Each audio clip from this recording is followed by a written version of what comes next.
Okay, I guess that constitutes a quorum for a meeting. So until all of us can see one another, I'm just going to kick this off. Yeah, you can go ahead. It doesn't matter if we can see everybody as long as they can click on and off when they talk. Okay, I thought it might be helpful just to understand why we're doing this tonight. Nancy? Did you have a request from the city to go back to Zoom meetings? It was suggested that we meet via Zoom. I ended up putting this particular one by Zoom. I was all ready to send you all an email and say, do you want it Zoom or regular? And then that's when Gary got pneumonia and I forgot all about it. So that's how we ended up on Zoom. I understand the personal side of it, and that's all okay with me. I mean, I don't mind doing the Zoom. But going forward, do we have a choice, or are we locked back into Zoom? I don't think we're locked into anything. It was recommended while we still have the masking order and the numbers are this high that groups might want to meet via Zoom. But if you would rather meet in person, I can spread us out in a room bigger than the boardroom. Okay, as I recall, I thought we were all vaccinated. Is that true? Mm-hmm. I believe so. You know what we could do? We have a over at Longmont Public Media. We've closed the building to unvaccinated people. So okay. And we have a table in a big room that is larger than your conference room, and that might be a good idea, at least temporarily, if you have a little more room to spread out.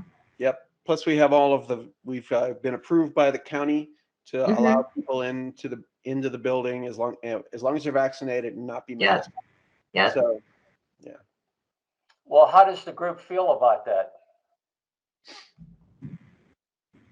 I'm for it. I'm fine. Well, I'm for it, and I'm willing to make a motion. I just wanted to make sure we talked about it first. It's not a mandate of any sort, Mark. It was just a suggestion because even folks who've been double vaccinated are getting COVID at this point. So, and our boardroom is very small. That's our most boardrooms.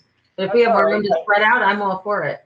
We'll just play this by ear and kind of do it 1 month at a time till this thing passes. So I vote. I make a motion that we hold our meeting at the Longmont Public Authority. LPM, Longmont Public Media next month. Do I have a second? Second.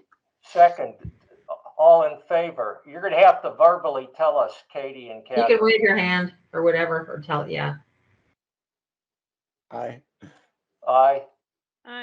Catherine's hand was raised. And Katie, you're good? I'm good.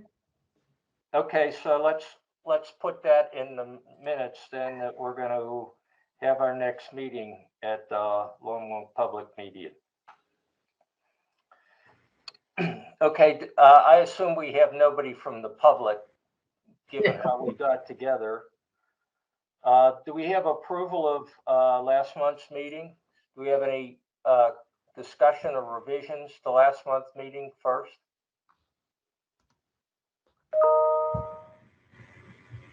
I can only see 4 people, so I say I can't see any. I just did a very few minor edits on the Google Doc. It was nothing substantive. It was just grammatical. So I move to approve the minutes.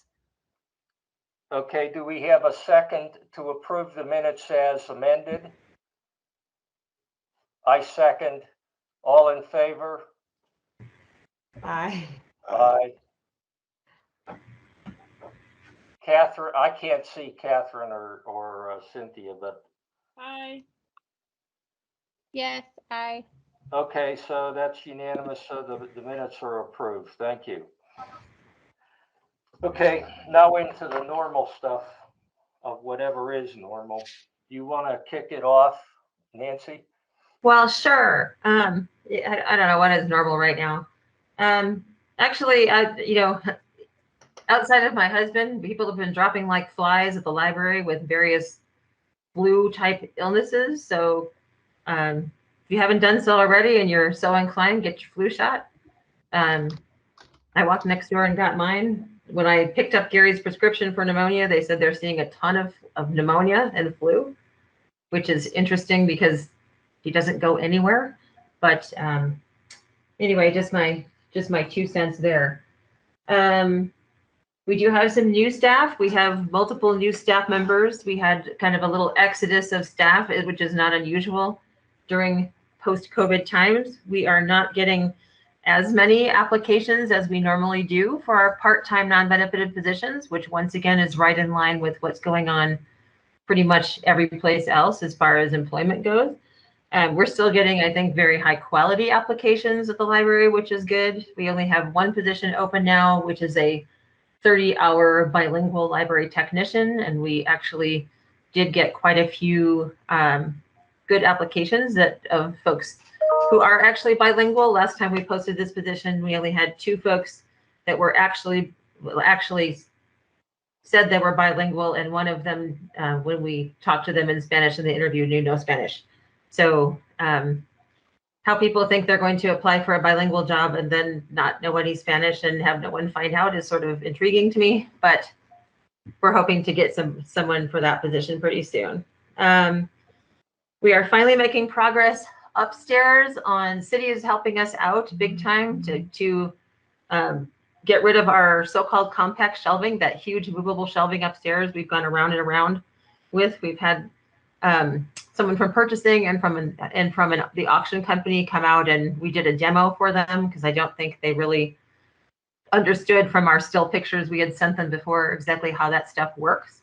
So we are hoping to have that out of the way so we can switch our computer lab space over to that area upstairs instead of the tiny area it's in right now. It's worked pretty well so far, but we really don't like the temporary location of it right now because it doesn't have any sight lines from our public services desks. So we have one person in there at all times with the computer users, but we've had a few incidents there. Some of the folks who are regular computer users tend to also be folks that have a little bit of drama going on in their lives and create some problems in the computer lab. So long-term, that would not be a safe space to have just one person back there. So we are working on our little moving parts, getting things done. In the meantime, our new teen area downstairs continues to grow in popularity. So it's been really great to have that new space and have teens have a place to hang out. So let's see. Our circulation numbers, I'll send, I forgot to send a stats report out now that stats actually mean something again. So I'll start sending that on a monthly basis to you all. Our numbers have gone up obviously dramatically now that we've reopened and now that folks have figured out that we're reopened and our new hours are in place. We've had a very good reception to being open from 9 to 8 instead of from 10 to 9. We still tend to not have a ton of folks left at 8 o'clock, but we do have quite a few folks who have figured out the 9 o'clock thing and are definitely there waiting at the door at 9. We used to have folks often wait for an hour until 10 in the morning. It's also going to allow us, when we're fully back to story times, to put more programs in. So story times are starting up again. That's a big deal for a lot of folks in the community. In-person story times instead of all of the virtual ones that we've been doing for a year and a half. So those will be starting up next month. We can hardly wait for that. We are doing registrations, which we don't normally do, but sometimes we end up with 100 people when we don't have registrations, and we just can't ensure any social distancing if we have that many people, especially since the young ones still can't be vaccinated. So we will be starting story times with still somewhat limited numbers. Are you going to record those? Yeah, we probably will, because we've been doing all the virtual ones.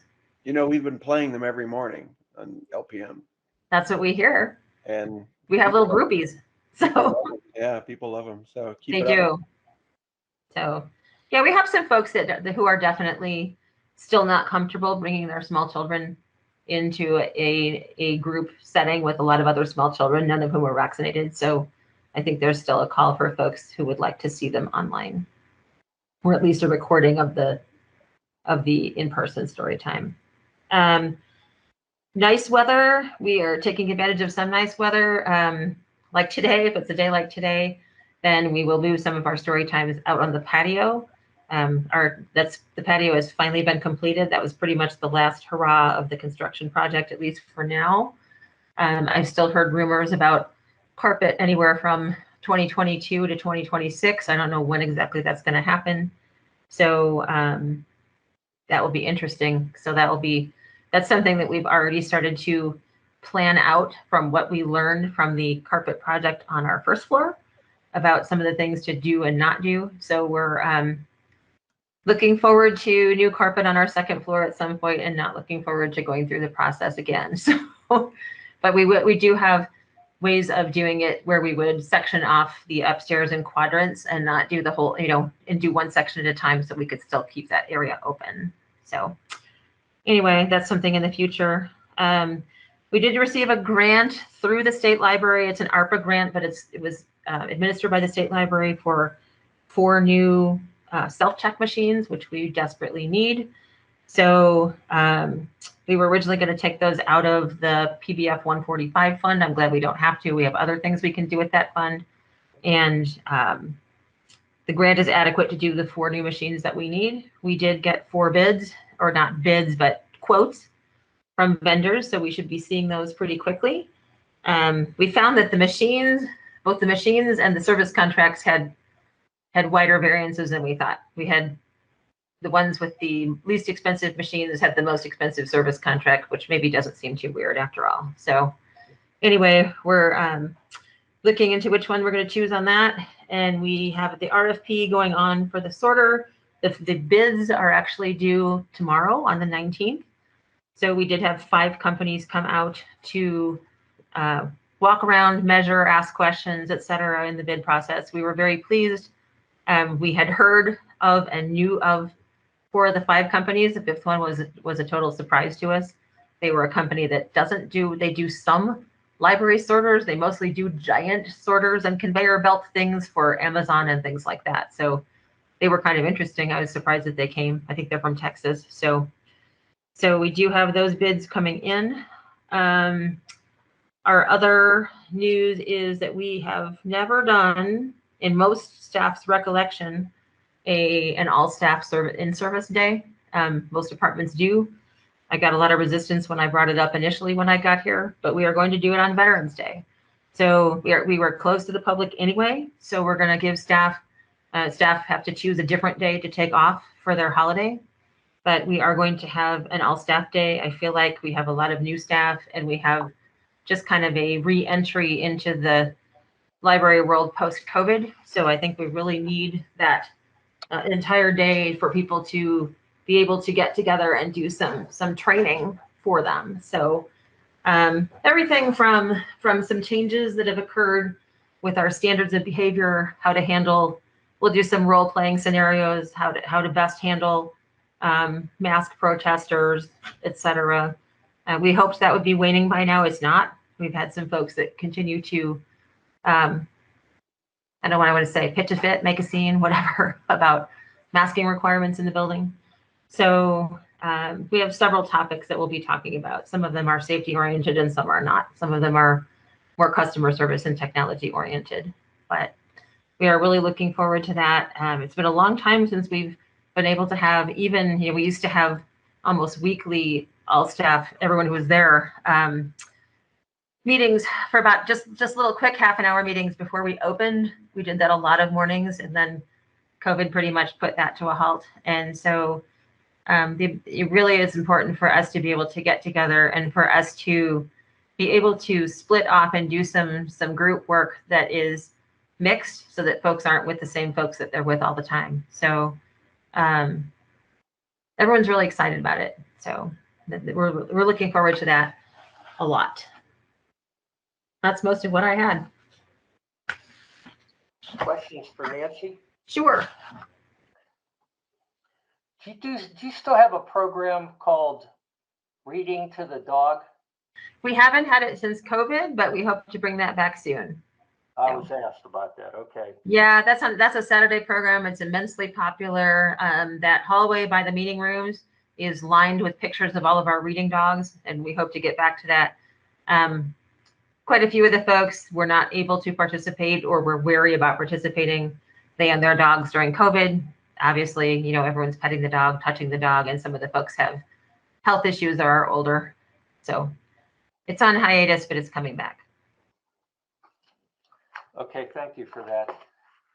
If no more questions for Nancy, how about a update on the Friends? Did everybody get Katie's report, first of all?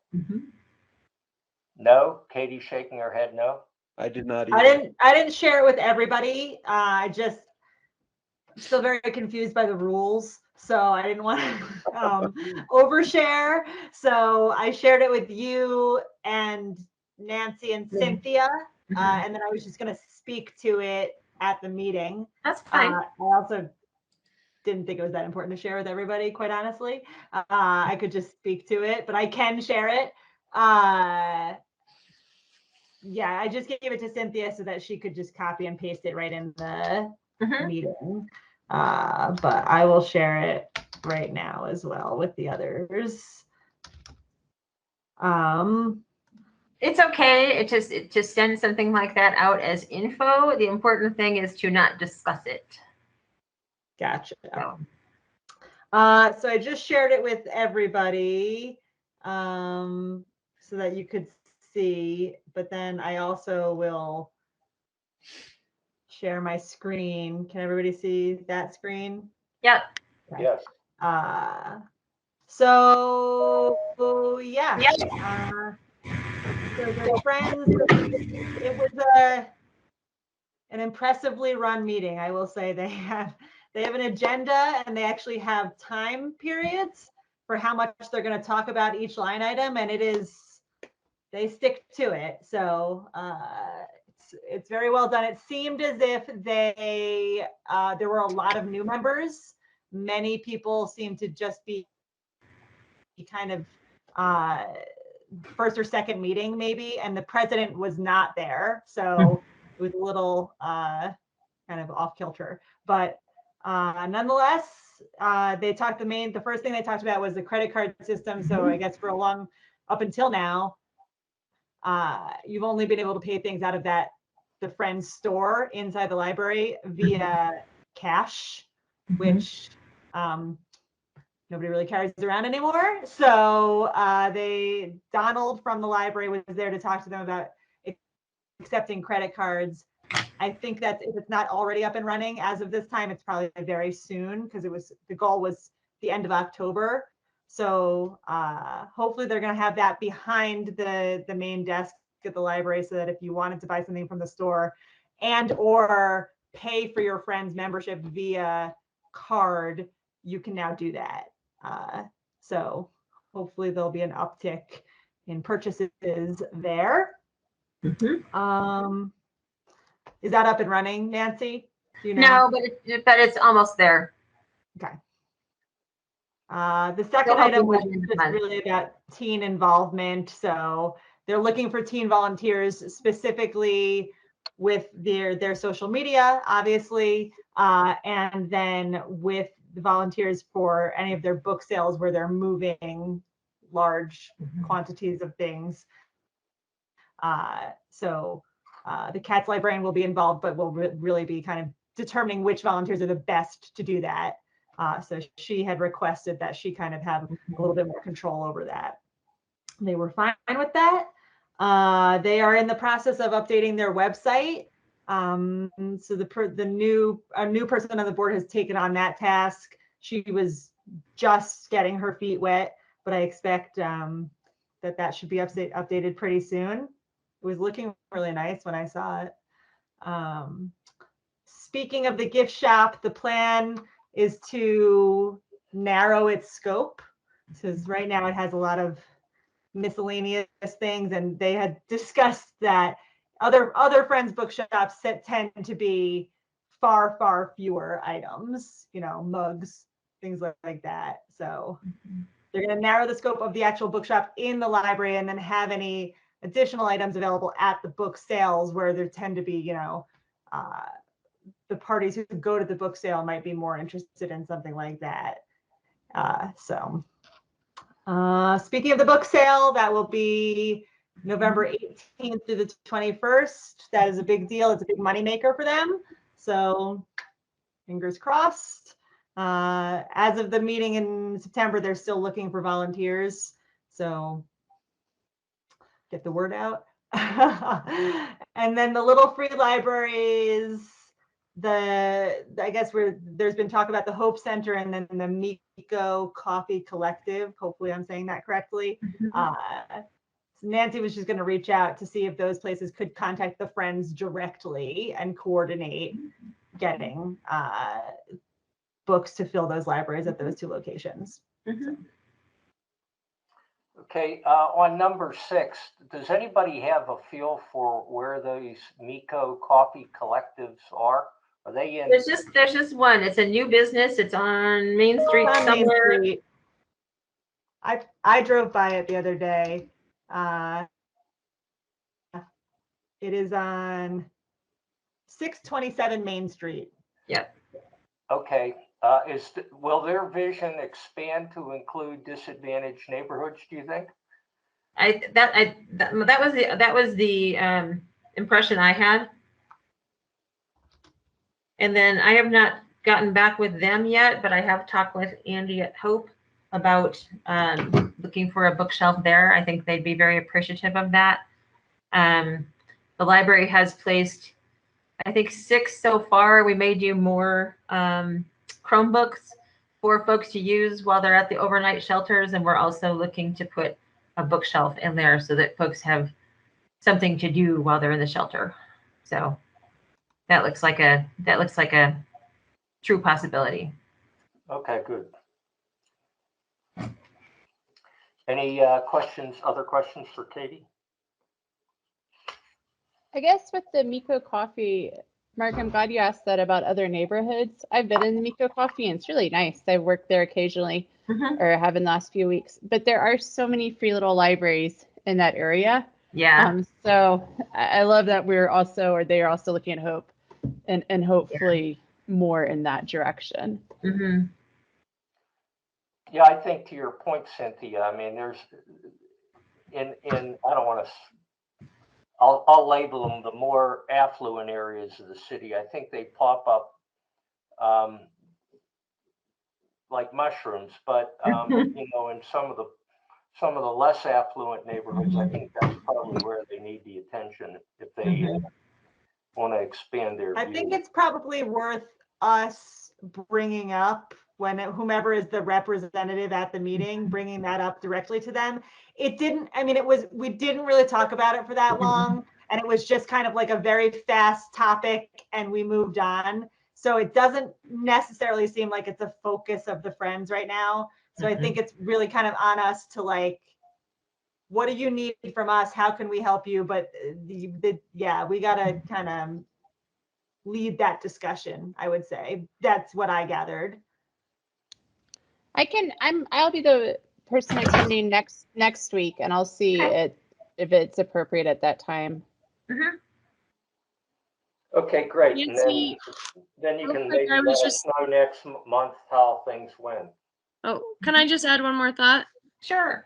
Sorry. I was just wondering, when we do hire the bilingual outreach coordinator, that would be someone who could collaborate with friends on that effort. It definitely would be. Look at, adding that to their job description or something, if that's appropriate. And I frankly would be perfectly happy getting the one started at the Hope Shelter first and then going from there. Yeah, there's also quite a few, businesses and strip malls that have multiple businesses that seem to serve a Spanish-speaking community that maybe we could partner with too. We don't have a ton of extra Spanish-speaking materials materials in Spanish to donate to those areas. But if they don't mind if the materials are in English, then that's fine. I guess that would be something to maybe pull or find out somehow. Or that may be a separate initiative that the friends are willing to tackle, is to, salt in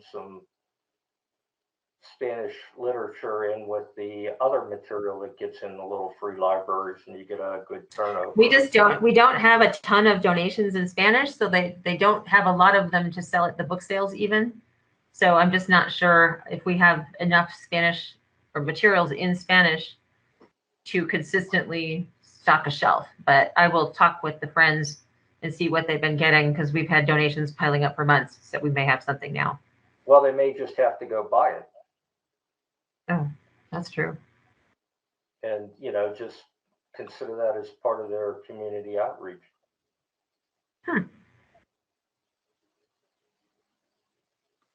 Yeah, I also wonder about, I know you have partnerships with some of the high school librarians, and a lot of high schoolers have service requirements. So that doing some kind of a book drive, just offering that, if that's ever something students could do. I think we could at some point. I think most of the Friends board are new, and the folks who are doing the book sale this time, this is their inaugural book sale. They've never done one before. So I think we have to let them get their feet wet a little bit before they get involved with a larger book drive, because right now they're just kind of overwhelmed. That makes sense. It felt very they felt overwhelmed. Like you could, I think they'll be fine. There weren't really a lot of seasoned people on that board. I think the president being absent didn't help. They'll be fine. Feel like they were like trying to wrangle everything and get their get everything in order before they started focusing on individual. Everything was very high level, it seemed like. So I think once they get this one under their feet, they'll be okay. Yeah. But just a lot of folks with no bookstore, with no book sale experience yet. So they'll get there. Okay. Anything else on this one? I'm going to move on then. Under old business, I wanted to give those that weren't able to dial in to last month's council meeting a brief recap of my observations.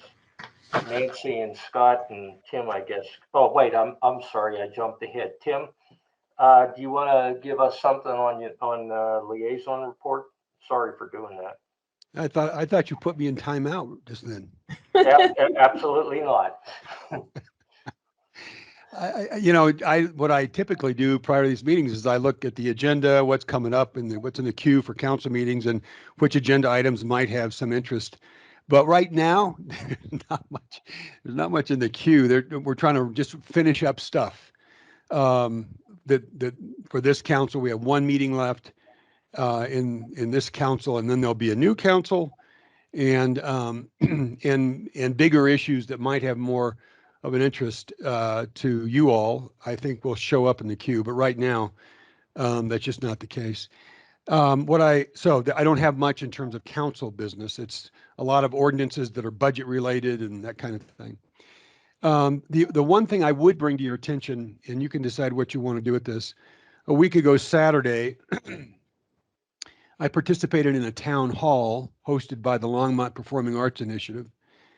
The topic of that conversation, or of the town hall, was the Performing Arts Center and Conference Center, and kind of where it was just me and Joan Peck were the only two who showed up for that. But a series of questions, and toward the end of that town hall, I'm trying to remember exactly what the question was. But my response was to say to the performing arts community not to get impatient, that we have a second feasibility study that the results of which ought to be available by the end of the year.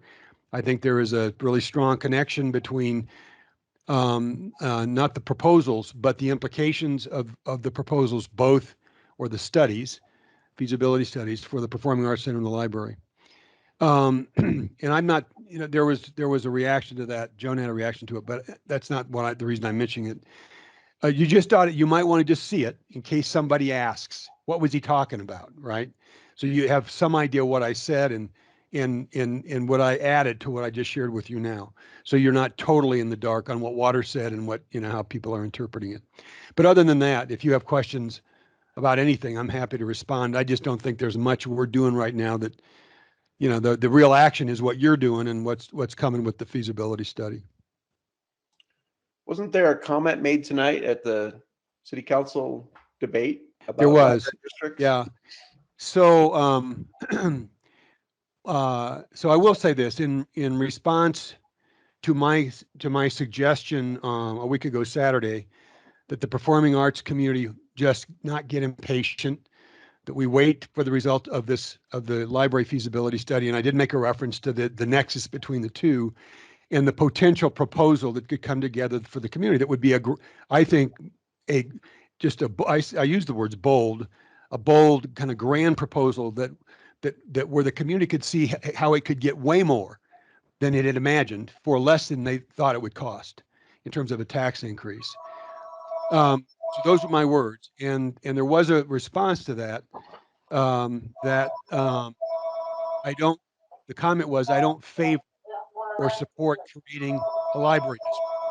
That was Joan's comment. She connected my reference to the feasibility study to the potential proposal to create the library study or the library district. But that was a reaction then. Tonight, and when we were making closing remarks, we all had a minute to do a closing remarks, and in Joan's closing remarks, kind of out of left field, I'm not certain how it related, but she did say that she supports the STEAM project, but doesn't support putting a library in the STEAM area.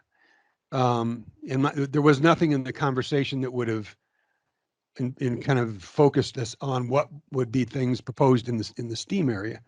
But you just know that's top of mind, and she has, you know, she has her own concerns about the potential, not just this special district. If you watched the council meeting last week, you heard a motion to bring the Early Childhood Coalition to a council meeting to talk about what may be a proposal from that group ultimately to the Board of County Commissioners to create a special early childhood education district. I don't know if that proposal will ever come together. If it does, it'll go to commissioners, I suppose. But it was peculiar that it was a topic of conversation last week at a council meeting. Just know that's top of mind for her. Scott, if there's more you want to query about that. No, really, I just kind of wanted to get her sense of what she thought about library districts, and you know, that if she were to, for instance, win the mayorship, she could effectively keep it off of the agenda for the council. So it'd be really bad for the library. Is all my. If that's true, I'm actually writing her an email right now asking her position on these things. So we'll see what she says. Well, as I recall, the special district, the statute would allow for a group of a petition with 100 names on it. Oh yeah, we don't need the city's approval, Yeah, but yeah, you know, let's try. You don't want the opposition, dug in opposition of elected officials. That's for sure. So I'll answer questions if you have them. I'm looking forward to the rest of the topics on this agenda. Okay, any questions for the councilman at this time? Now I'll go to old business, and I'll give you a brief recap of my observations from the council, city council meeting that I attended. Scott was there, Nancy was there, of course Tim was there on council. At the behest of this group, I went and talked to council about the need for more support in the library's budget. And to my surprise, I think there was a general acceptance of that position. I don't know whether you worked these people over behind the scenes, Tim, but it was startling and it was gratifying. I mean, I had some nice comments from Paulie, from yourself, Joan Peck even offered to give Nancy more money this year. They couldn't help out enough, which was just wonderful. And Councilman's recommendation for a sorter for the library was approved, which went down fairly easily, I thought. So I have no idea what the backroom repercussions of that are, but there was very considerable support for the library getting that, and for my interpretation, helping the library out going forward. Scott or Nancy, do you have any thoughts from your observations? Apparently not. Okay. I'll just say that you nailed it, which is they all were very supportive and effectively said, hey, if you need something, come to us. Why haven't you come to us? And they were pretty clear about that. I do know, Nancy, you were a little uncomfortable with that. Well, no, I'm actually not. But not everyone is comfortable with that. So, I mean, this is actually the first place I worked where I haven't sat down with every city council member and talked about the library. But I have not done that here. So we're being recorded, so we'll be okay. Yes. And I guess my only thing is I really didn't understand the whole wish list thing maybe appropriately. I guess, Tim, you were asked for a wish list, and I guess I thought that there would be some more formal adoption of wish list items. And Can I weigh in on that? Yeah, absolutely. Well, I kind of assume that as well, Nancy, and I know we're being recorded, and so what I'm going to say, I've said to everybody in the system who's in the kind of chain of command, we were asked early in the budgeting cycle if we had recommendations for one-time expenditures. And as you recall, Nancy, we were asked that last year as well, but it was late in the process. I prepare a list every year to submit a budget recommendations in early May, and then kind of monitor. And when I do that, I let Harold know I will have questions about these items, right? So if you don't close the loop with me when you get into budget, just count on it. I'll be asking. And so the things on my list from last year that weren't funded were on my list this year. The sorter would be one of those. And in my part of what I was trying to communicate in the last meeting, it's one thing for that as the process grinds on within the organization. And I know it's time consuming. I know there's a lot of thought that goes into it, and it's a sophisticated scoring system. And I don't want to get in the way of that process. But my message to Harold and to others in the chain of command was if I am or other council members are asked for recommendations, somebody ought to close the loop on what happened with them. So you don't get surprised on a Tuesday night with the kind of questions. And there should have been no surprises, because I was as explicit as I could possibly be on what my priorities were and what I would be asking about. So it was a surprise to me that the loop wasn't closed, that, in terms of how the sorter would get paid for and that kind of thing. And I have, subsequent to that meeting, had a chance to sit down and process that with key people in the decision-making process to say, really simple fix here. It is close the loop, right? Don't ask if you don't want to hear it. And once you've heard it, you ought not to wait till Tuesday night and get into that kind of a conversation. So I think we just thought it was confusing, and because even though it was earlier, it was still past the time when we had to submit budget. Yep. We did not submit the sorter earlier because, number one, I don't know how much they cost now, and number two, we were still in construction when we did our budget. So we weren't in a position at that point to ask for it the regular way, because we had no idea whether our construction would go to the end of the year or summer or whatever. But it was just, the whole wish list thing was confusing. I'm grateful to have a sorter. I have no idea if the $250,000 will pay for the entire thing or not. We'll find out tomorrow. So What Nobody bids. it's Nancy, it's my understanding that was the number that was tagged with the Mhm. understanding whatever it's going to cost, Mhm. we're going to pay. Okay. Right? There should be So- no excuse. I do expect to have 5 companies bid on it, so we should have a pretty good consensus, I would think. You And should what know we're it is on my list to follow up. Mhm. I don't want to corner you, but I've been No, clear that's fine. with others in the city. You know, once having made those recommendations, I pay real close attention to what happens with Mhm. them. You know, Mhm. once the decision's been made that we're going to buy this. So, you know, I'll be checking to see did we. Well, you know, we're going through the whole I sure hope so, because we're going through the whole formal bid process. So last comment. it'll I be heard good. the same thing that May is late, right, to submit those. I said, well, then I'll just bring a motion. We do that in February. And the response was, fine. no, I Jim, Joe, don't do that. I said, well, then May must be early enough. If you don't want me to do it in February, May must be early enough. And I But was assured. it was very gratifying to see, like Mark said, though, that many of the city council members were Yes. in agreement about the library's funding. So Yeah. All of them were in agreement. I appreciate Everyone that. was in agreement. You know, if we had an election every year, the library would do way better. So has your budget then been finalized, Nancy? Are you?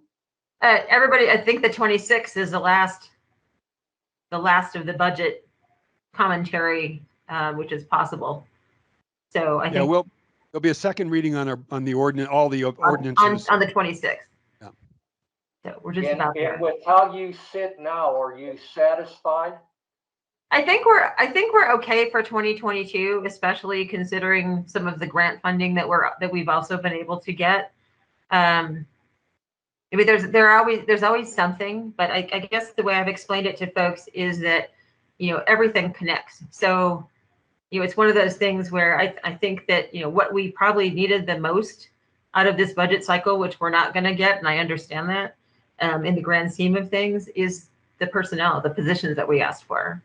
But, you know, that's moving forward, that the bilingual outreach coordinator is really important. But, you know, our computer lab coordinator is equally important, and we're struggling to manage to keep up with the demands of all of our folks that need one-on-one and group computer assistance, for example. So, you know, those are difficult. I understand the city not wanting to,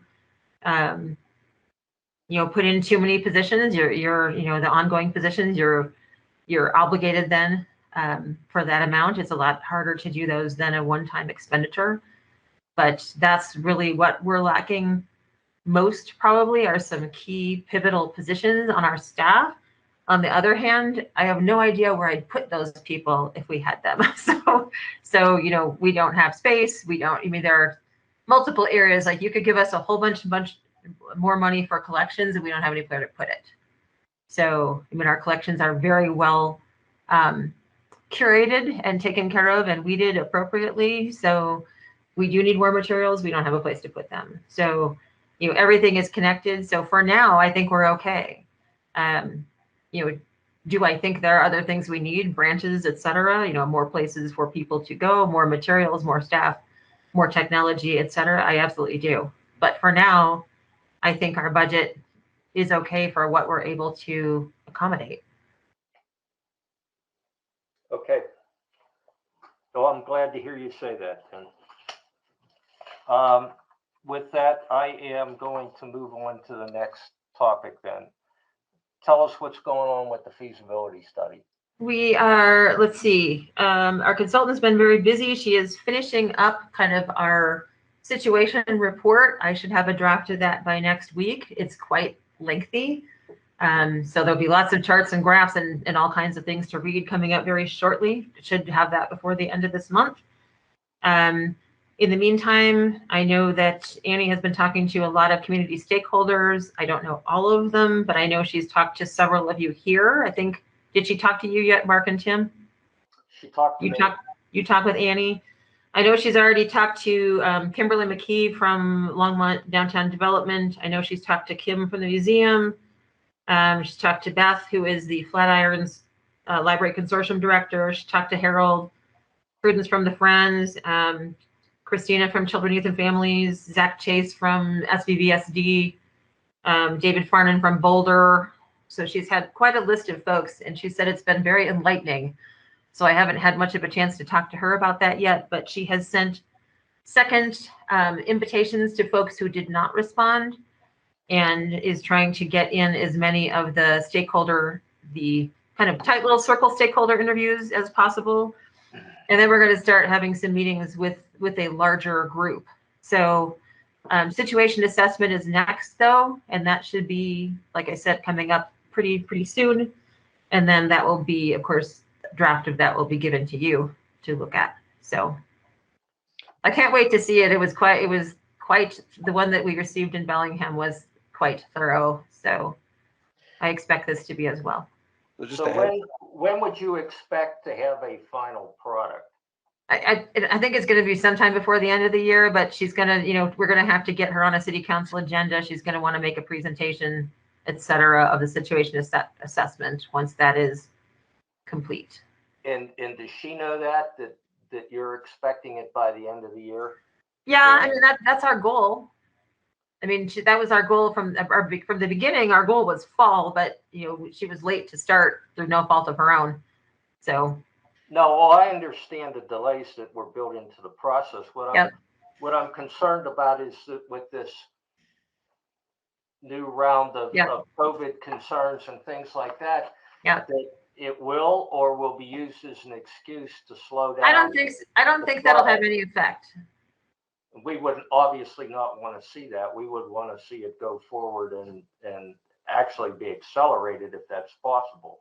I don't think that COVID's ups and downs at this point will have any effect, because a lot of this is financial analysis. So I know she's been in touch with multiple folks from the city, et cetera, and she's taking a lot of the data from the initial consultant project, filling it in and updating, and then we'll have a product. So I don't think that COVID situation should have any effect whatsoever. So from your vantage point and hers at this point, does she see any impediments to her finishing the study?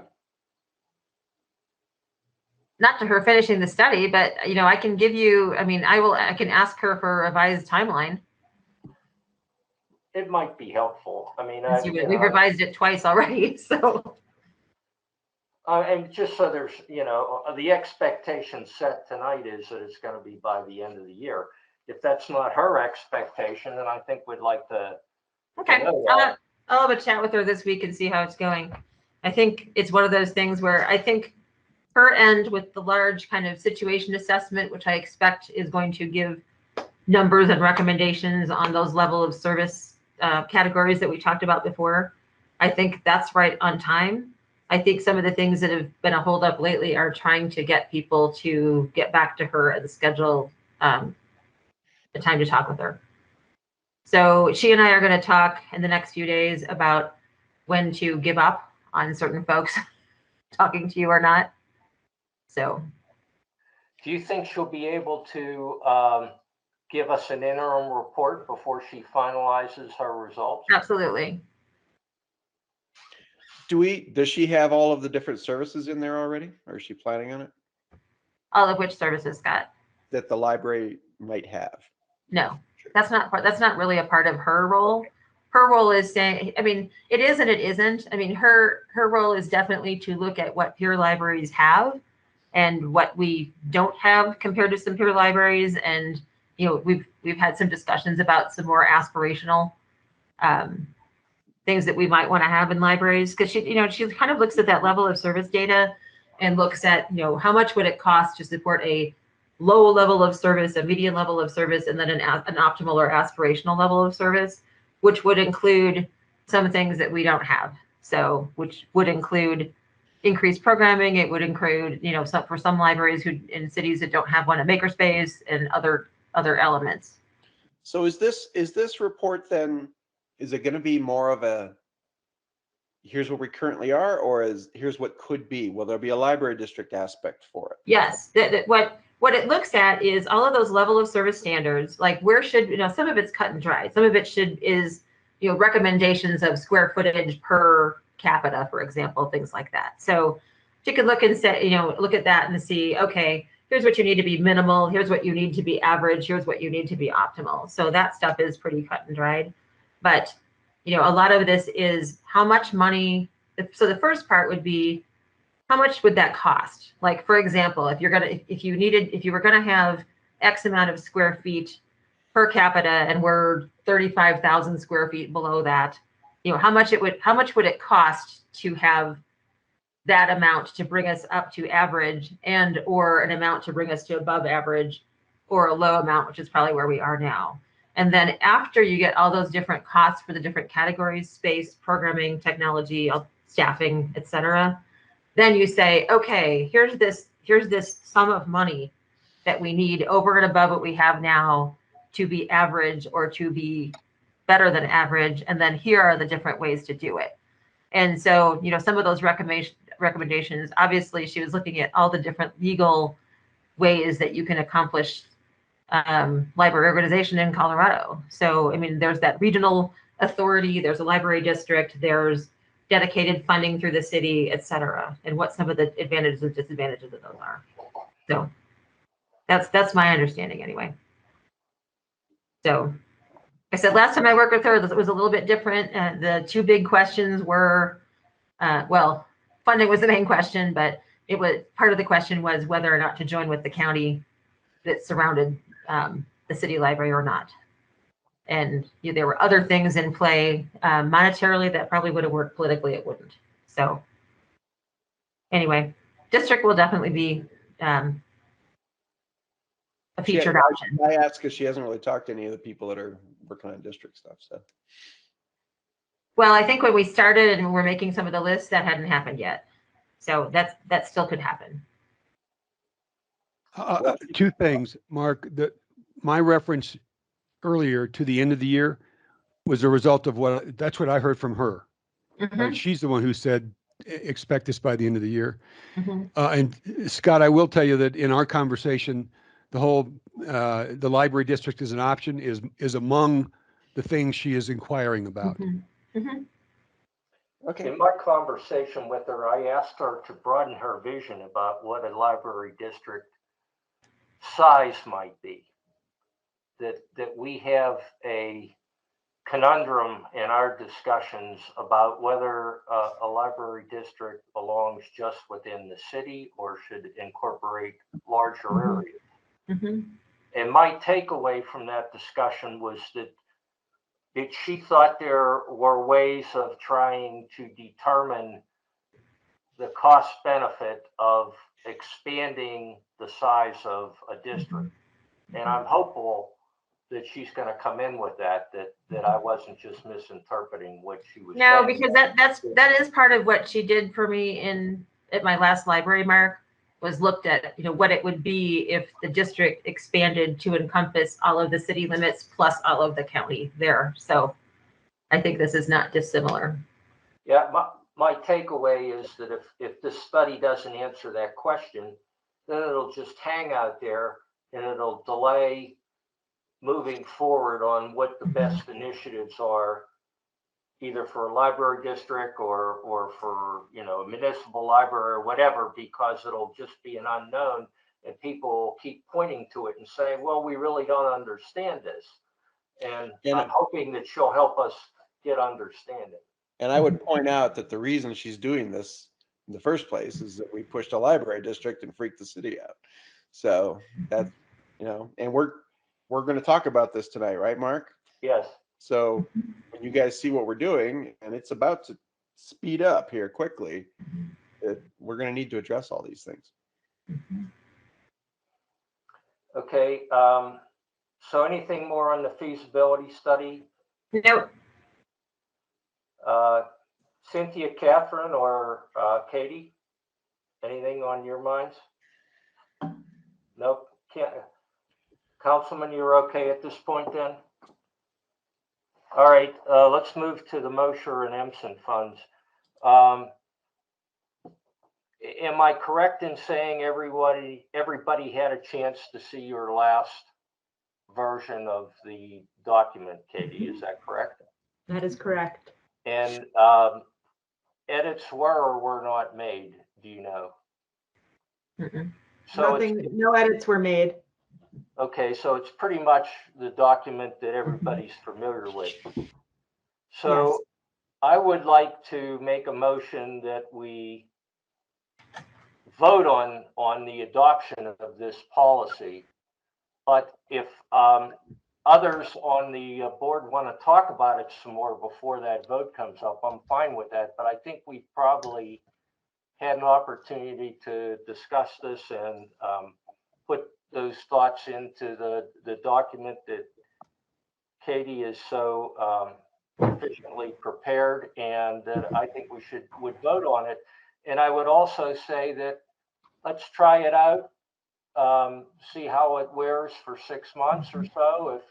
If the course of events say that maybe we need to modify it, we can take a look at modifying it. But I think we need to put something in place to show how we plan on handling these types of funds. And I think that also helps the library in its discussions with the city in terms of what funding the library can expect and who should provide that type of funding. So it provides clarity to that. So with having said all that, I would make a motion that we vote on adoption of the Mosher and Empson fund policy that Katie has prepared and circulated to the group. Do I give a second? Mark, I second that. And I also want to thank Katie for her work on that. Hear, hear. All in favor? Aye. Okay, I can't see you, Catherine, but I'm assuming. Okay, so let's consider it unanimously adopted and put it in our guiding principles along with our bylaws. Thank you for doing that, Katie. Mark, what's your intent in terms of communicating that policy beyond the advisory board? I don't know. What are your suggestions? Well, I think my suggestion is you send a copy of it, a final draft, which we now have, to Jim Golden and to Harold Dominguez, and probably to Karen as well. That was one of the issues around the whole purchase of the sorter and the source of funding, is that decision got made outside this board without regard to the policy draft you've been working on. And I made that point during the debate or discussion. I just think you ought to share it with them so they can put it in their folders and understand if somebody has an idea about spending Mosher or Empson funds, what your policy is for how those dollars should get spent. So your recommendation was Jim Golden, Harold Dominguez and Karen Roney. We may want to run it past Tim Hall, our city attorney, as well, which I could do. Yeah.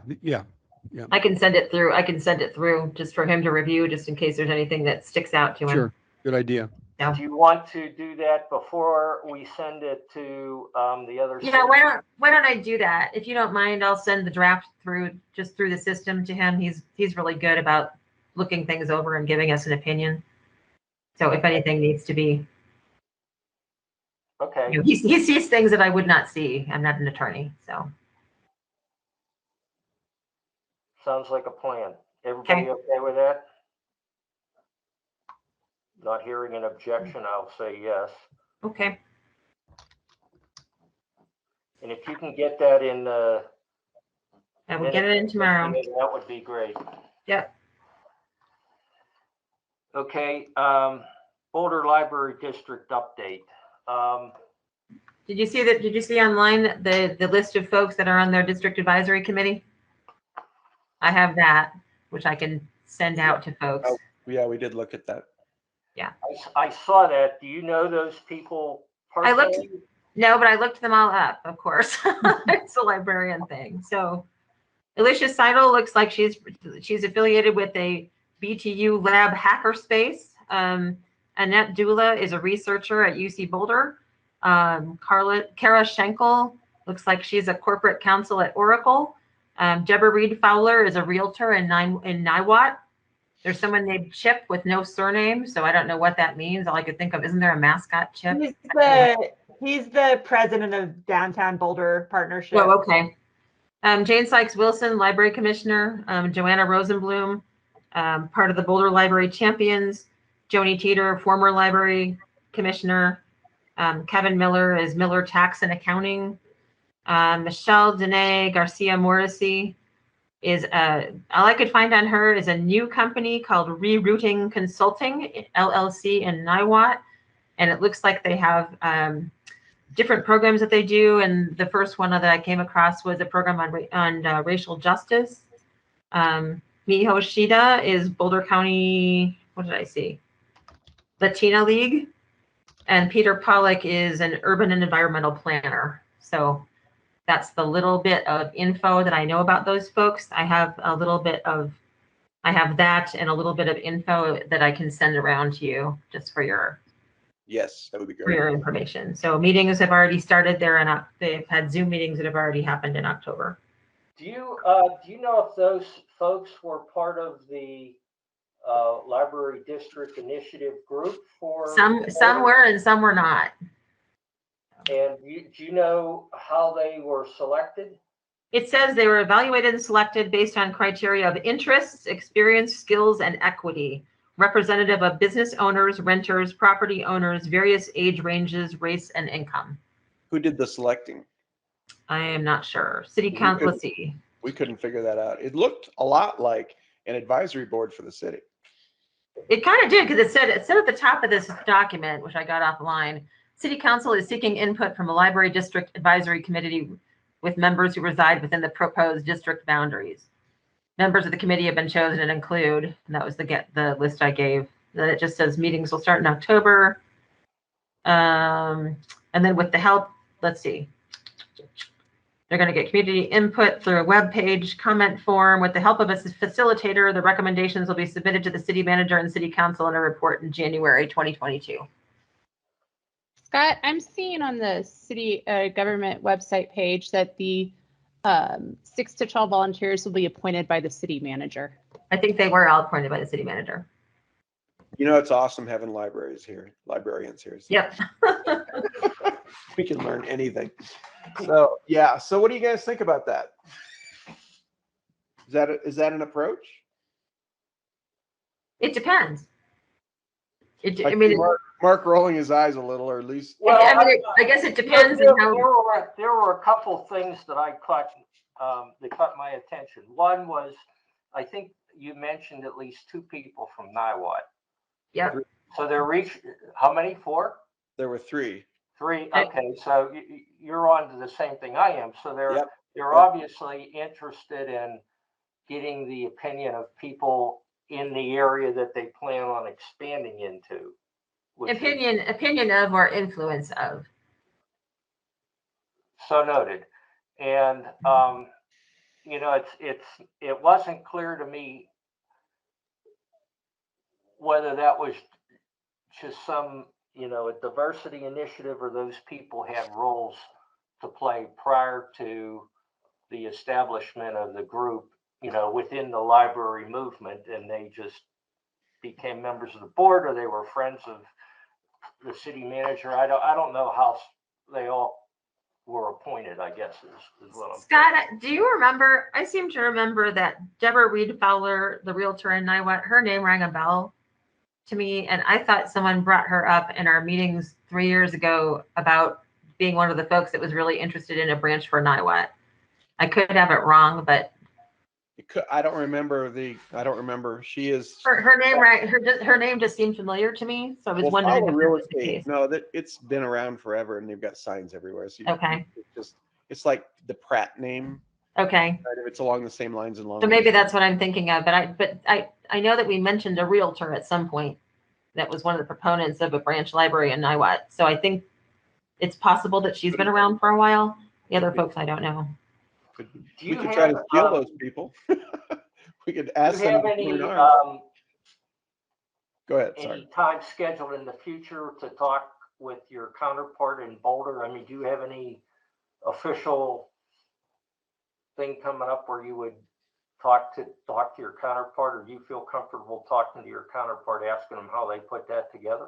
Oh, I'm perfectly comfortable calling David anytime. And actually, next week he's going to be at our library having a meeting. So It would be great to know how they Yep, no problem. did that.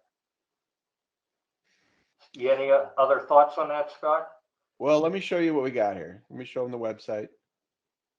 And I think we should probably show Boulder this. It's kind of what I think. So can you guys see it now? I just see your F. You see Oh, what? there we go. Okay.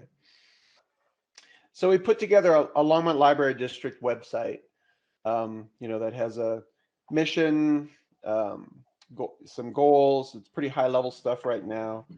But the thing that's important here is that, it shows that we're going to base a library district based on zip codes. And these are the 3 Longmont zip codes. And there are several library districts that surround us. Mhm. And so what I did was I created a map that covered all the zip code of Longmont and filled in all the areas of these zip codes that do not have a library district in place currently. And that looks like this. And I don't know, can you see this? Did it just change? Yeah, it's good.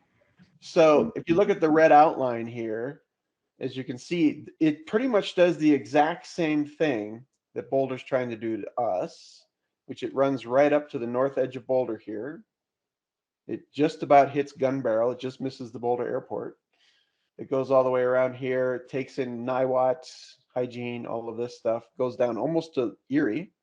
And these are our zip codes. This is, using our zip codes is the proposed area that I think that we should push. So obviously this is in complete conflict with Boulder. So Scott, how does that compare to the boundaries of SBVSD? That was my same question. yeah, that it's similar. They do not go as far to the left over to the west, and they go much farther to the right, which, as you can see, the gray areas here, those gray areas are existing library districts. So that's most of that's High Plains, right? Yep. High Yeah, Plains. that's Erie, Carbon Valley, And if you look up at the top, Berthoud. Berthoud.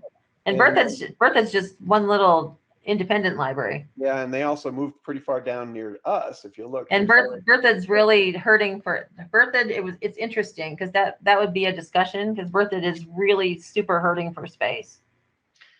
And then this one is obviously the city of Lyons. So maybe we do something along the lines of we go to Berthoud and Lyons and say, you want to join forces? Well, it's similar to, that would be a good discussion to have with Matt, the director of High Plains, because Erie is not a branch and Johnstown is not a branch and Carbon Valley are not a branch. They have agreements with High Plains to provide library service rather. Really? Yep. There's some of their libraries are branches and some of them are, I don't know what they call them, but they're like an affiliate. So Nancy, what are your thoughts on this? I remember talking to Kim, the attorney, and he's, this is very similar to what he talked about, which is that most districts follow some sort of already established boundaries, whether it's zip code or school district. Those are the most common. So. And school district's difficult here because ours, St. Mary Valley School District, is so far east. Yeah, it does. But this, this is it seems to me a reasonable and fair thing to do is to, okay, let's use zip codes. I mean, if you look at our zip codes, I mean, it's significant. So, and this is taking just a small section, basically this area here over and down. And as you can see, here's Boulder here, Boulder Municipal Airport. So I think what this does is it puts us in a position where we can effectively negotiate with Boulder on where that line should be, because they're effectively taking pretty much the entire area outside of Hygiene, except for Hygiene and Longmont is really what they're doing. If you look at their map, this is what theirs looks like. So here's Longmont. They're leaving Hygiene up here, but they're going right up. This is right up along here is Lions, and hygiene is right in here, and Longmont runs right along the edges. This is Niwot right in here. So they're running right up to the edge of us, and you can see here, this is effectively, they're taking all of our stuff right up to Erie, all the way down here. This is all Longmont zip code stuff, all of it. You know, I definitely wouldn't, advocate poaching anything that already belongs to another district, obviously, but Right. I think it would be worth having a conversation with the standalones like Berthoud and Lions.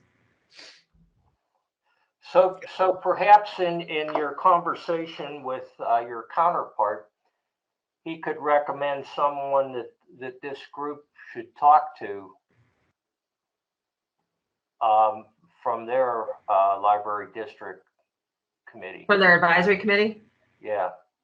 I think that's good. I mean, I don't know. I mean, this is just a list of names, but I'm sure I could ask David if there's kind of a spokesperson, chairperson of this committee.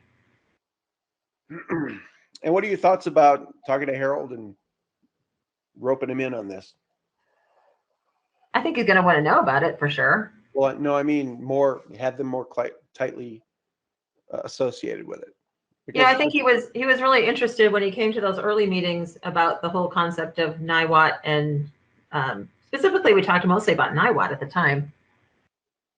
Well, I know that they've seen the map, the Boulder map, so I think that, and I sent it because I sent it to both he and Sandy, and Sandy's response was, "This is going to be a very interesting experience." That was what she said. I don't know what that means, but I think that they are waiting for us to decide what we're going to do next, the library group. So I don't know. I know that the City of Boulder Council effectively told their staff to go figure this out, and that's why, their city manager went ahead and did this. I think that's why this happened. Our council has not done that yet, but we do have a timing issue here. They're going to have a report ready for their council in a couple months. We need to be along the same lines. So should we get the city involved? Should we really rope in the city and say, hey, why don't you tell us what 7 other people, we've got 5 on our committee now. We need a dozen people to make this really represent well. I think something that's going to be of concern, which is one of my concerns, although I understand your time crunch. The city has commissioned a feasibility study, and we're getting way out ahead of it. So I think that's just something that's going to come up.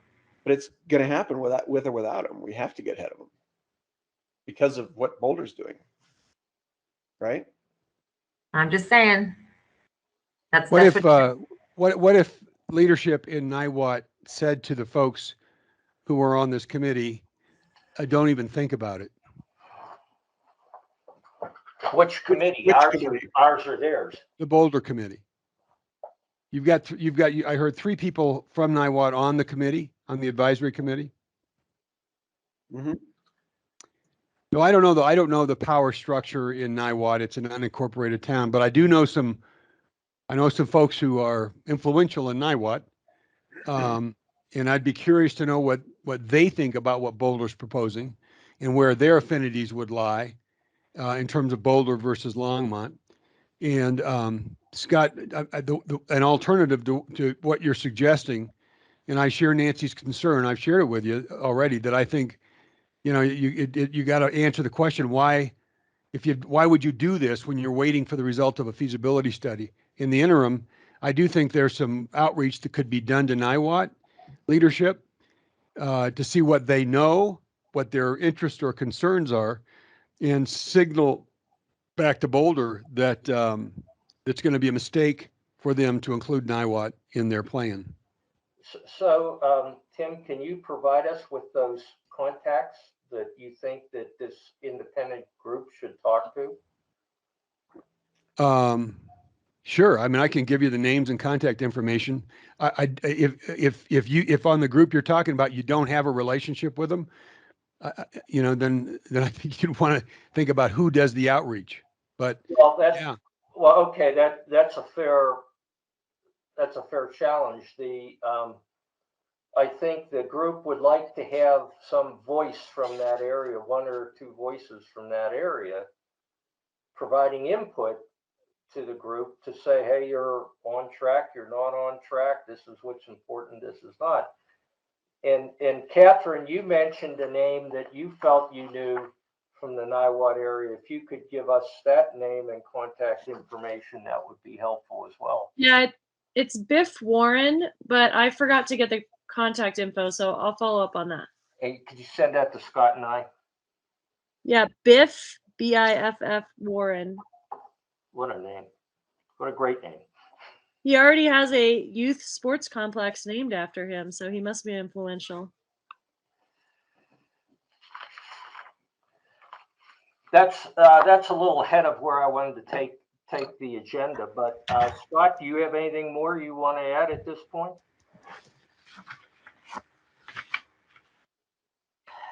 You guys have the URL now. It's Longmont Library District Project.org. That word. Not hidden. We haven't obviously published it or told people about it, but it's on the web. If somebody finds it, they can look at it. So.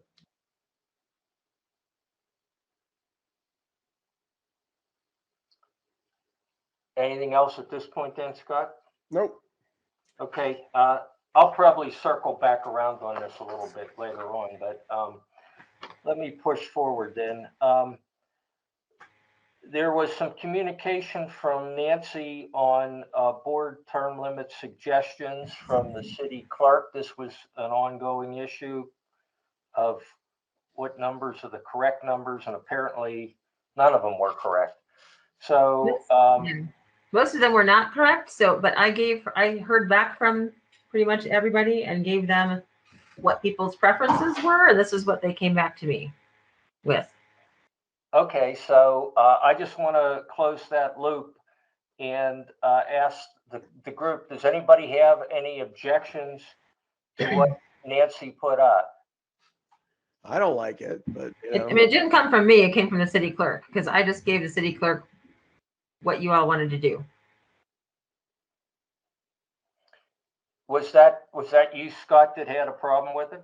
well, I just don't like it. I'd signed up for 5 years, and all of you guys are getting at least 4 years, and I just don't like it. But I get it. Somebody's got to take a hit, I guess. Well, you Right. can run again. It doesn't preclude your. Can you? Yeah. Aren't there terms? Okay. No, Katie and I have spent a lifetime on this board.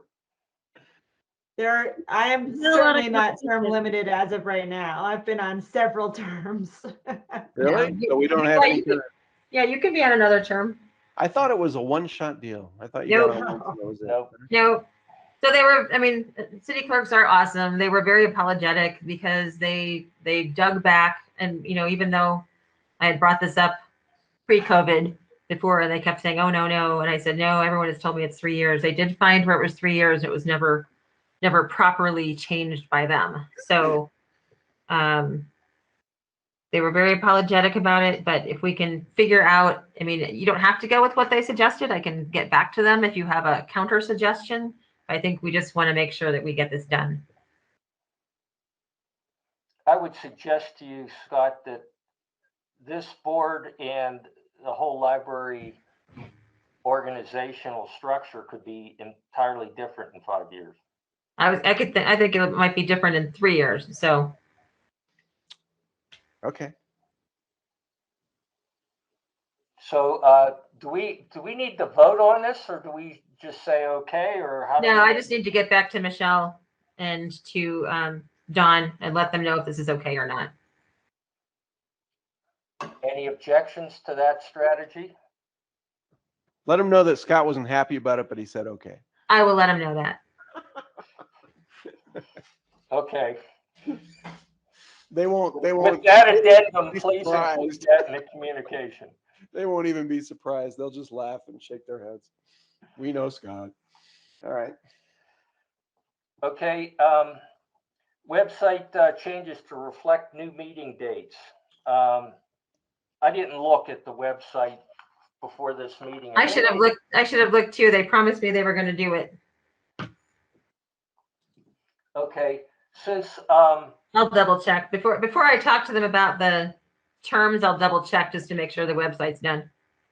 All right, and Cynthia has out a sign-up list for the Friends, and she also had a question about meeting dates in November and December. And I had the meeting dates based on the third Wednesday being November 15th and December 20th. Yeah. Not the dates you posted, Cynthia. So my understanding is it is the fourth Wednesday. It used to be, and then we voted the third Wednesday. It's the third Wednesday. The full meets on the For third Wednesday. Friends. Oh, the Friends. The Friends is the fourth Wednesday. Oh, Yeah. I'm sorry. I'm We're, sorry. the My third, we're now mistake. the third Monday, and the Friends is the fourth Wednesday. My mistake. My mistake. And by the way, I'm looking at the website. It looks like they did update it. It says third Okay. Monday of each month. So 7 p.m. Okay, I stand corrected. And then I don't have an answer for you, Cynthia, on what those dates should be. Does anybody?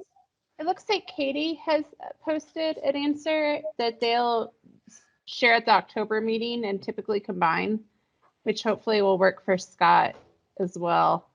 So I'll update this after that meeting. Yeah, after that, they often combine the December, they often don't meet in December if it gets anywhere near holiday season.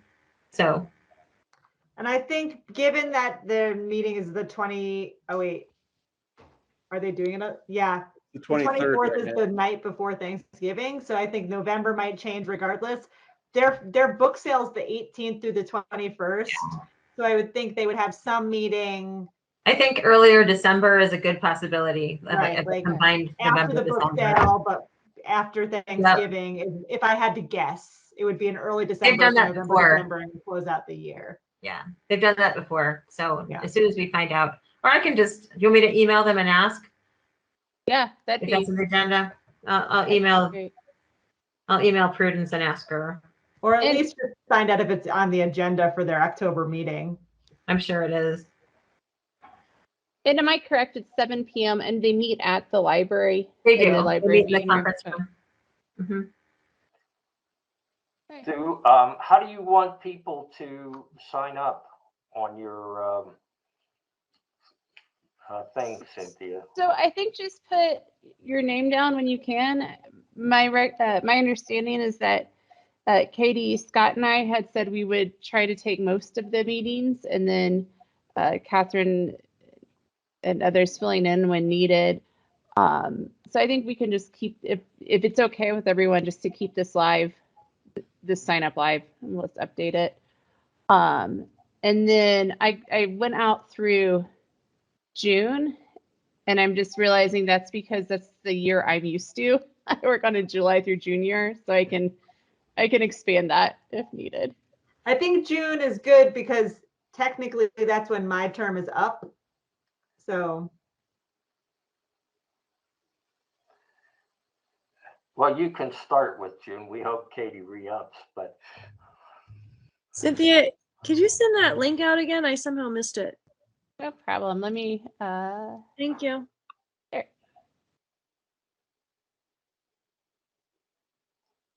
So the November meeting is the 15th? yes. Okay.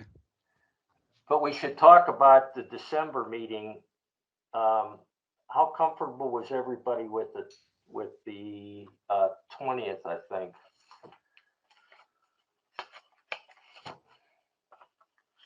Well, is that going to get into the holiday conundrum? Do we need to think about changing that? It is during the school winter break. I don't know That's- if it matters to people. The council meeting that Tuesday night has already been canceled. Just so you know, Okay. the 21st. So do we want to move it or cancel it? We got a lot going on. We got too much stuff to cancel it, I think. Yeah. Do you want to? the 20th is fine with me. 20th is fine with me. I'm okay. It's questionable for me. Okay. And we're talking about November. December. December. December. Okay. Do you have a position, Scott? I'm looking. The 20th of December. Yeah, that's fine. No problem. Right now, I'd say the 20th is okay with me. So the only one it sounds like it's bad for is Catherine. Yeah, we usually have a solstice party, but I don't know if it's on the 20th or 21st. Well, we're tied up, so thanks anyway. You'll all be invited either way.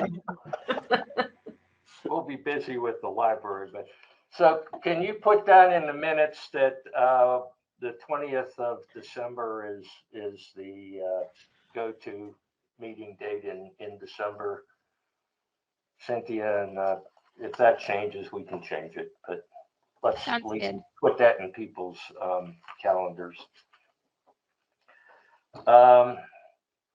So the last thing I had before number 6 was we'd asked your advice, Scott, on how we should approach as a board following up on the feasibility study. And I don't think we gave you enough time to talk through your thoughts last meeting. Do you want to talk through them now, or do you want to hold off pending what happens with this outside group and the, getting the feasibility study in? What do you think? Well, I'm kind of hearing, don't move too fast, but honestly, I'm not really sure how to pull this off, frankly, if we don't move fast. So, I think we should probably reach out to a bunch of other people right now. That's where we should start. Nancy's going to talk to her counterpart in Boulder. I think we should find out who we should talk to in Lyons and in Berthoud. High Plains, maybe. I'm not sure that there's much we can do there. I'm not sure. And also looking at the map, I don't know if there's a lot there. The only thing that I mentioned before about High Plains was just asking how those agreements are worked with those like other, stuff, yeah. with Erie, Carbon Valley, and Johnstown. I know are all they contract with them for library service, so it's a little different. So that would just be good to know going forward if you ended up talking to Lyons and/or Berthoud. So are you thinking along the lines of maybe we talk to Erie about switching a little? No, I wouldn't do that. Okay. I'm not suggesting that we steal from one district to populate another, but there are some standalone libraries you mentioned, Lyons and Berthoud, that might be interested in a larger district with its advantages, because I know Berthoud's really outgrown their space and Lyons is adorable but teensy. So yeah. So I just wondered what kind of agreements they had with Johnstown, Erie, and whatever Carbon Valley is, Firestone. Yeah. So I'd say that it probably makes sense for us to talk to those districts, those 2 districts, about potentially merging, and then to reach out to the folks in Niwot, and starting with Biff. Looks like Biff is a lawyer there. I'm looking at his website. His real name is Bruce W. Biff Warren in Niwot. Yeah, I just sent that to you. Thank you. Beat me to it.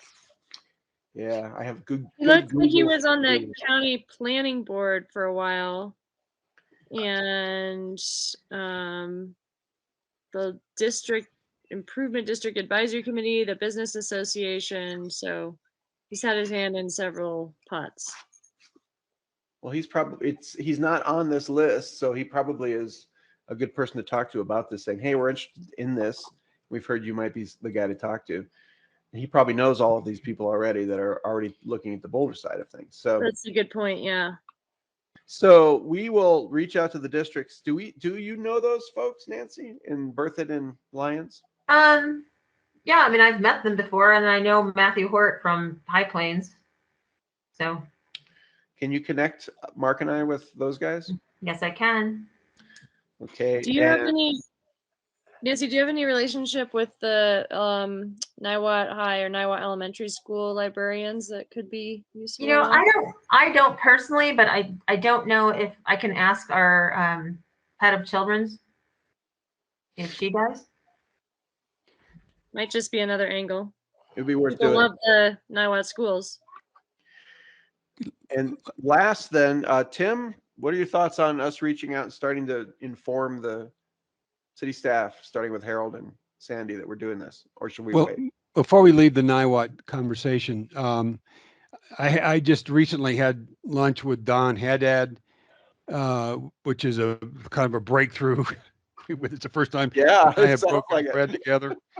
One of his questions of me was, what's going on in the city that the school district should be paying attention to?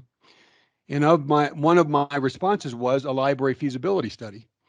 That there's going to be a much grander vision for the library. I think real potential for substantive, meaningful partnership between the school district and the city. Everything from maker spaces to technology labs to new programming. It's a chance to take what the school district does and amplify it, and vice versa, right? So with that conversation, if I go back to the question about librarians at Niwot High School and Niwot Elementary School, have on the who's the St. Vrain Valley School District board member representing Niwot? That person, he or she, needs to be on your list. The principal of Niwot High School and Niwot Elementary School need to be on your list. Whoever it is in the district office who oversees libraries needs to be on the list, right? It would be a big surprise, I would guess, to folks in the school district to know that part of the school district potentially gets carved off into another library district when there's the potential to do something really substantial and significant with what might come out of this feasibility study. So I think we ought, that's some of the groundwork and outreach ought to be done right now. Our school district liaison is Zach Chase, and I know Annie, our consultant, has talked to Zach, but do you need his contact info, Scott? Yeah. That's the person from SVBSD that is our library liaison. Okay. Do you guys do much with the school district? We're trying to do more. Like the thing that we've been working on most recently is allowing all of the students in SVBSD to ostensibly have a library card without having a library card, to be able to use all of our databases without having to get an actual card, just using a kind of a dummy ID number. So we're preserving their privacy while still allowing them to use our stuff for homework, etc., our electronic resources. So they've done that. The other libraries in our consortium have done that with Boulder Valley School District, and they found a huge uptick in the usage of their subscription databases. So yeah, we do. You know, regardless of how much work's being done right now, and obviously there is work being done right now, what you want, I would think, is the message from the school district to those folks in the city of Boulder who imagine bringing Niwot into their library district to say, we're not interested. The school district is not interested in Niwot, that part of the school district, being incorporated into some other library district. You want that message to go from the school district to leadership in Niwot and to members of that they'll have organized opposition if they try to do this. That's the message I think you want to get out.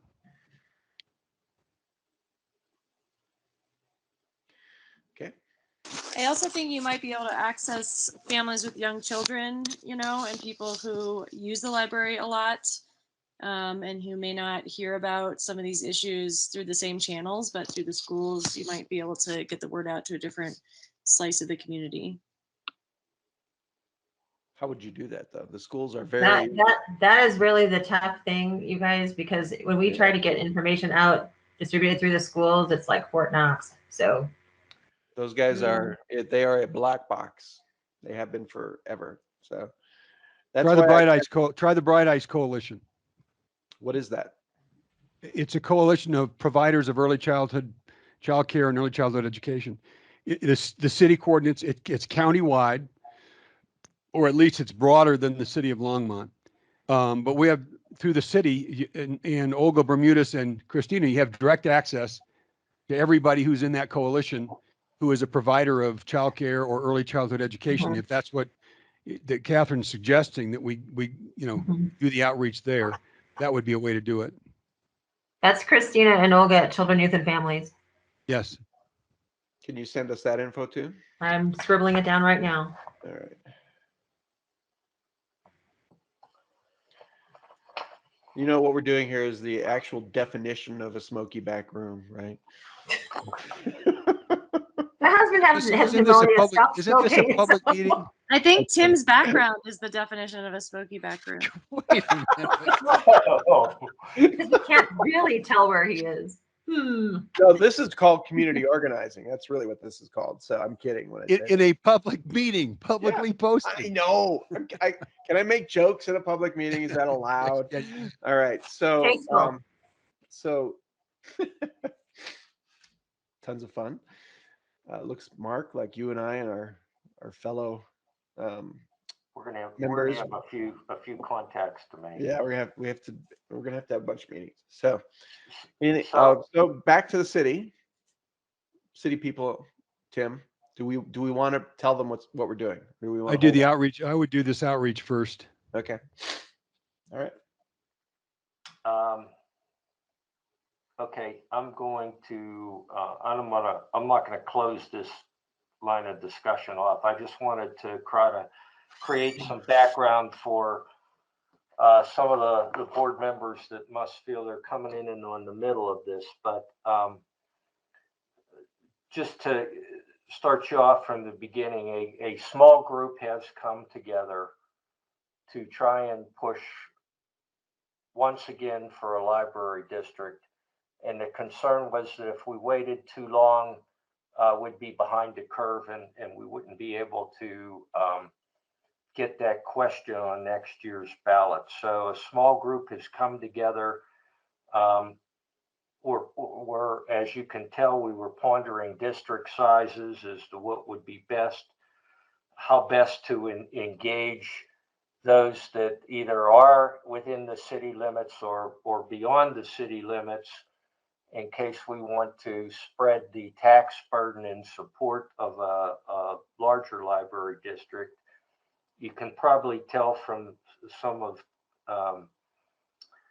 our discussions that we're trying to figure out how to plug into the city and city management and city council so that they're aware of what we're doing and do it in a fashion where they will support the effort and not act as an adversary to the process. And, thank goodness for Nancy, we were also trying to figure out how to plug into the Boulder City Committee so that they would understand that territorially there might be some conflicts between our vision and theirs. And just to, I guess, compare notes and try and, not have to reinvent the wheel on a lot of stuff they've already plowed through. So the group is meeting every other week on Tuesdays. It's small right now. We hope to grow it. I don't think we'll get above 10 or 12 in the short run. And I'd say a dozen max would be the Are max. you envisioning a social media presence as well as your website? Well, we did that all before. It's all been mothballed, but we could easily. There's a Longmont Library District page on Facebook now. It just hasn't touched in 2 years. So, but that we will once we've decided we want to go public, and we haven't really decided that we're ready to go public yet. got it. so that's where we're at, and we'll try and keep you guys posted because we know it's important to y'all. So we'll try and keep you in the loop. Separately, Scott was tossing around this idea of creating a foundation for the library beyond the Friends and beyond what would come through this group, because anything that would come through this group would end up in the city's treasury. And I don't know, do you have anything to tell us on that, Scott, or is it just you're still noodling through that? Yeah, it's definitely just an idea right now. So, yeah, we're having some fun with Tinkermill right now. We've decided not to merge LPM and Tinkermill. So I'm working through that stuff, frankly, how that's going to work. And once we get that figure it out, then I'll have time to start figuring out what a library district looks like. Maria, one of the people that's on this library district group, she's new here. She's a kind of a philanthropist. She just moved here from Boston, used to be a reporter for the Boston Globe, and has run several foundations and is very interested in helping get this started, getting a library district started. So she's already talked to Eric Kozempa, and she's been here like 6 or 8 weeks. She just moved here, but she's already really plugging into the community. We had coffee before she moved here, Scott, when she was looking around, and she's a fun person, and Riot. she's active in the Friends, and yeah, she had already met Eric, which I do think that's one avenue to look at. Also, is just how we could potentially use the existing foundation, which I've only done successfully in one spot, but. What do you mean existing foundation? You mean the community? Like we went through in Bellingham, we did not have our own foundation, but we went through the community foundation. There were donations to the library heavily encouraged through the community foundation. We got millions of dollars of bequests through the community foundation. So I do think that's something something to look at before we go off into a separate one potentially. All right. Well, I can talk to Eric. But you know, I've broached that at another library, and the community foundation was like, "Forget it." So you never know. But we don't have one. So I mean, Yeah. anything that helps us get started is a good thing. Yeah. So. And I've had talks with Eric about this before, so it won't be a new topic for him. All right. Good. Cool. So I'll add. So basically, that's ongoing. But frankly, I'm really more interested in getting the district focused right now. Very good. I just wanted to let these folks know that it's out there, it's an idea, and that hopefully we'll see it flourish and get a few more bucks for the library down the road. With that, I think I've covered off everything that's on my agenda. Do we have any comments from the board at this time? Or council? Yeah, I would. My last comment will be that this may be my last meeting as your liaison. Between now and the November meeting, there's going to be a council election, and regardless of what happens, with what I'm doing in terms of a race, the process of reassigning or assigning liaisons to boards and commissions likely will occur between now and then. And if I'm unsuccessful in the mayor's race, I will lobby hard to remain a liaison to this board. I've enjoyed immensely these meetings, but I won't be in charge of that. That's, it becomes a council vote. So there's the possibility that you'll have a new liaison or a different liaison in the new year or after the election. So anyway, if it works that way, I love y'all. It's been a lot of fun. And I will grieve not having this assignment if I don't have this assignment, but I don't know how it's going to all play out. Well, for me personally, that's a future that's too ugly for me to consider. But your meetings will be a lot shorter without me involved. I want to thank you for all your efforts, and I think you've been a great liaison, and you've certainly helped the library and had the library in your heart, and it's great to see that. And if we don't have you with us, we certainly appreciated your time and wish you all the best in the future. Hey, Mark, you know what we could do? We could put him on the library board, the library district board. There you go. You can help us with that, Tim. Silver lining. Well, it's not like I'm walking away from any of these issues. Just, you start coming to those meetings. So. We still know where to find you. Yeah, I'm easy to find. Yeah. Thanks for all your effort. They've been great. You've been Absolutely, great. Tim. Thank you very much. But let's not write them off yet. Anything from anybody else? Well, I guess my only concern on top of missing Tim would be, what if we get assigned someone who is not in support of a library district? Like Joan. I guess we'll have to. I'm leaving that open, but you know what I mean. I guess we'll have to educate them. There we go. Okay. It just seems like that might have to be part of the conversation on the council's part, I guess. Well, I don't know whether you saw it or not, but there was, I guess, a forum where all the candidates for council spoke. And I guess there was an article that came out that was sent around through Nancy. And the encouraging part is that at least for purposes of the election, people are lining up in support of the library, which Definitely. And Hey, several Bob. people mentioned library district. So I'm keeping my fingers crossed. that's more than Boulder started with. So they had the article about how can we lose our gem, our jewel, and now they're like, okay, go. Well, I feel confident that whoever gets elected, once Tim has a chance to get them in a headlock, they'll come around. So with that, I'm going to move to adjourn at 9:03, and we're all set for next month, November 15th, for another one of these. And hopefully we can do it in person. That would be nice. And do it at the Longmont Public media. Media Building. So we'll just count on doing that. I will second that motion. All right. We All got in favor. it. All right. Good night, all. Thank you all. Thanks, everyone. Take care. Right.